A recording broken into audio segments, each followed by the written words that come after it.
It was supposed to be a fresh start. A new beginning. When I found the house listed at a shockingly low price, I thought it was a dream come true. A Victorian-era mansion, tucked away in a quiet town, with antique charm and enough space for me to finally write my novel in peace. The realtor seemed eager to sell, practically pushing the keys into my hand. "Just sign here," she said, smiling a little too widely. "Once you move in, you'll never want to leave." Her words lingered in my mind, but I shrugged them off. I should have listened. From the moment I stepped inside, something felt off. The air was thick, heavy, as if the house itself was breathing. The grand staircase loomed ahead, its wooden steps creaking under my weight. The walls, lined with faded wallpaper, seemed to whisper as I passed. I told myself it was just an old house, nothing more. But deep inside, an unsettling feeling crept through me. The first night was the worst. I had barely unpacked when I heard footsteps in the hallway. Slow, deliberate. I convinced myself it was just the house settling, but then my bedroom door creaked open. My breath hitched. My heart pounded against my ribs. I stared into the darkness, waiting for something, anything, to move. Nothing. But the feeling of being watched never left me. Days passed, and the strange occurrences escalated. Doors would lock on their own. Objects moved when I wasn't looking. The mirrors reflected things that weren't there. Shadows twisted unnaturally in the corners of my vision. The electricity flickered at odd hours, and a chill settled into the house no matter how high I set the thermostat. I started waking up feeling exhausted, like I hadn't slept at all. Dark circles formed under my eyes. My appetite faded. I felt the weight of the house pressing down on me.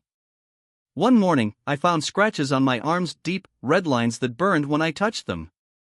I had no memory of how they got there. I tried to leave. Packed my bags, grabbed my keys. But the moment I reached the front door, an unseen force slammed it shut. No matter how hard I turned the knob, it wouldn't budge. I tried every window, but they were sealed shut as if painted over. My phone had no signal, and the internet had mysteriously stopped working. Panic rose in my throat. Then, the whispers began to form words. Stay, forever. At night, I would wake up to find myself standing in the hallway, facing a locked door at the end. I had no memory of walking there. One night, the door was open. Inside was a dusty nursery, untouched for decades. A crib stood in the center, rocking on its own. The wallpaper was peeling, revealing something beneath, faint handprints smeared across the walls. As I stepped closer, I heard a soft giggle. Then, I saw her. A little girl in a tattered dress, staring at me with hollow eyes. "You're home now," she whispered. I screamed, running back to my room, barricading the door with furniture. But the house wouldn't let me rest. It wanted me to stay. It fed on my fear. The walls pulsed like a heartbeat, and the shadows grew darker, stretching toward me. Then, the dreams began. Vivid, terrifying visions of people screaming, their faces days turned into weeks. My reflection in the mirror grew paler, thinner. My own face started to feel unfamiliar. The whispers grew louder, more insistent. I started losing time. I would blink, and hours would pass. Once, I woke up with dirt under my fingernails, as if I had been digging. But I had no memory of doing so. I saw flashes of the little girl, standing over me, whispering things I couldn't understand. I woke up gasping, drenched in sweat. Sometimes, I found objects on my nightstand that I hadn't put there: a rusted key, a child's stuffed rabbit, a broken locket with a photo of a woman whose eyes seemed eerily familiar. The house wasn't just haunted, it was alive. And it had chosen me. I fought back, tried to reclaim my mind.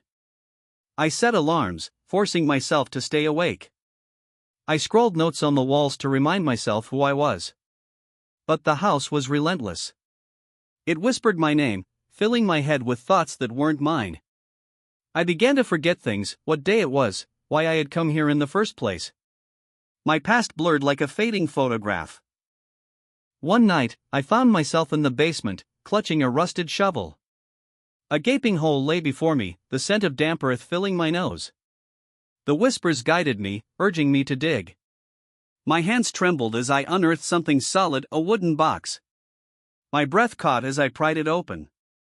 Inside lay a small skeleton, curled up, clutching a tattered doll. A wave of nausea overtook me. The walls seemed to close in, the whispers turning into anguished cries. I staggered back, my vision blurring. I knew then I wasn't the first. This house had claimed others before me. And now, it wanted me to stay forever. I don't know how long I've been here. Time doesn't work the same way anymore. The laughter of the little girl echoes through the halls, but now, I no longer run. I find myself humming lullabies that I don't remember learning. I trace the handprints on the nursery walls, whispering back to the voices. I have stopped trying to leave. The house breathes, and now, so do I. Maybe the realtor was right. Once you move in, you never leave.